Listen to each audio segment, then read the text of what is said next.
Make everything as simple as possible, but no simpler, especially in the case of arm locks.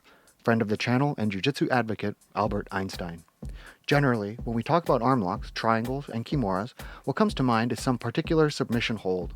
It is useful to break the submission into smaller chunks so we can understand what is required to take these holds from initial threat to fully completed submission.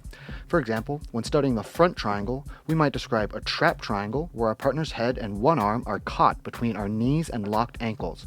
From this trap triangle, we make the necessary adjustments to move into the actual triangle submission hold. Similarly, with the kimura, we can use the figure 4 grip as a method of restraining our training partner. Very often, you will use this kimura grip during some uncontrolled scramble to put yourself in the driver's seat.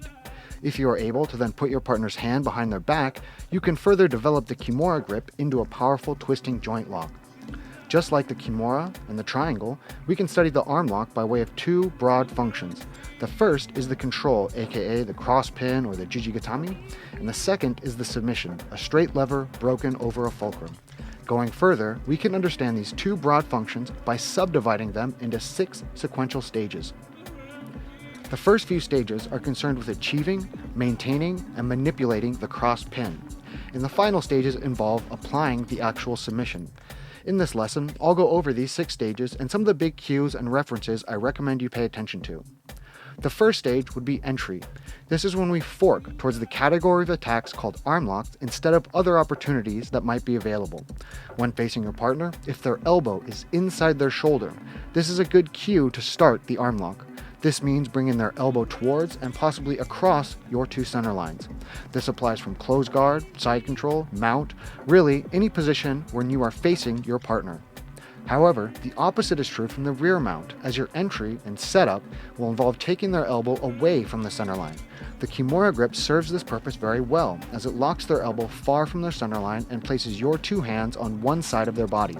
This will make it easier to move your center line perpendicular to your partner's, bringing your overall alignment closer to the cross pin.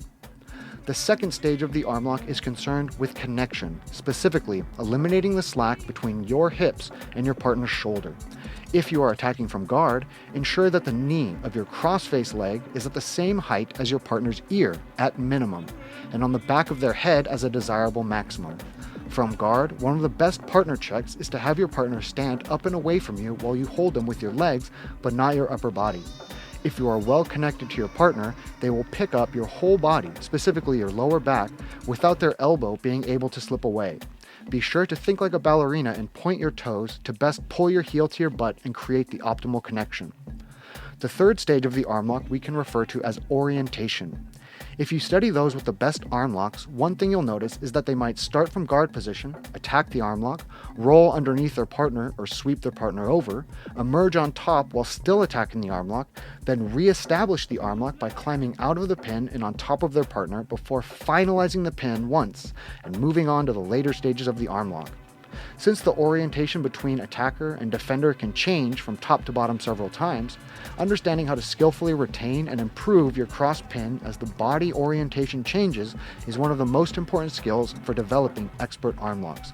These changes in orientation often occur as the bottom player responds to stacking pressure by using sweeps and roll-throughs, and when sit-back finishes from the top position are facilitated by a defender that pushes you back instead of allowing you to pressure forward from top pins.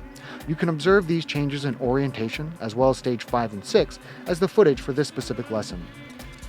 The next stage of the arm lock might come into play immediately, or after a few cycles of step 3.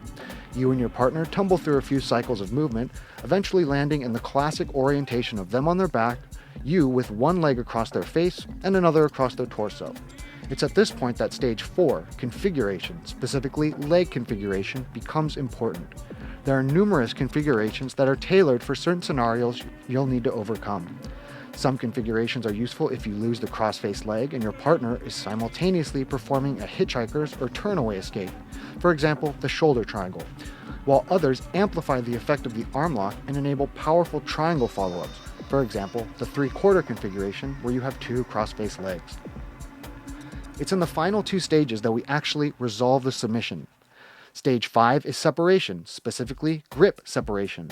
The primary arm, which is under attack, needs to be separated from the secondary arm, which provides most of the static holding defense and can interfere with your cross-face leg. Your leg configuration from stage 4 can and should change in relation to the success or failures in stage 5. For example, if there's difficulty in bringing your partner's right elbow to your right hip for separating their hands, this makes it easy to thread your torso leg through their arms and place 2 cross-face legs, giving you the 3/4 cross pin and the powerful triangles that are available from here. A good way to practice stage 5 is to have your partner bend their arm, but not hold it with the second arm. Even without a second hand to reinforce their defense, you'll notice that sitting back and pulling against their elbow in a straight line rarely overcomes their resistance. In fact, you can easily drag your partner around the mat before their arm ever comes close to straightening out. Instead, you want their forearm to cross your sternum at 90 degrees. If their shoulder is exactly in front of you and you are attacking their right arm, you want their elbow on the right side of your center line, below their shoulder, ideally close to the bone at the front of your pelvis, while their hand is pulled against the left side of your center line, close to your left pectoral. This restricts the resistance to their rotator cuff, which is easy to overcome, whether or not they have a figure 4 defense, hands locked, or what have you. Additionally, if you are unable to place their elbow into your right pocket, this usually indicates that their elbow and hands are moving in such a way that it's easy to convert into a 3/4 cross pin and later finish the arm lock. Or grab their second elbow and pull them into a powerful triangle, with the lock directly on the back of the head and the tendons and ligaments of the strangle leg flush to their neck. The last stage is finishing the arm lock. Remember that if you were to try and break a pencil, you need to control both ends of the pencil and then use a tall, hard fulcrum to enact the break. In the case of the arm lock, controlling your partner's head and shoulder would be one end of the pencil, and their hand would be the remaining end of the pencil. The tall, hard fulcrum is your hip bone, not the soft muscles of your thigh. With that said, if you attack your partner's right arm, take their right elbow to your right hip bone and their right hand towards your right shoulder. This is a good way to organize the final step of the arm lock. If you're having trouble with this, take an overwrap grip on their right arm with your right armpit, as this is a fail-safe way to properly placing their elbow over your hip bone. This video is made possible by our patrons, including Keenan Cornelius, Nicholas Moreno, Jaso Sanchez, El Domador, D. Hen, Popeye's Demise, Mila M., Emi Nagata, and Joel Tan Aristi. Thanks for watching.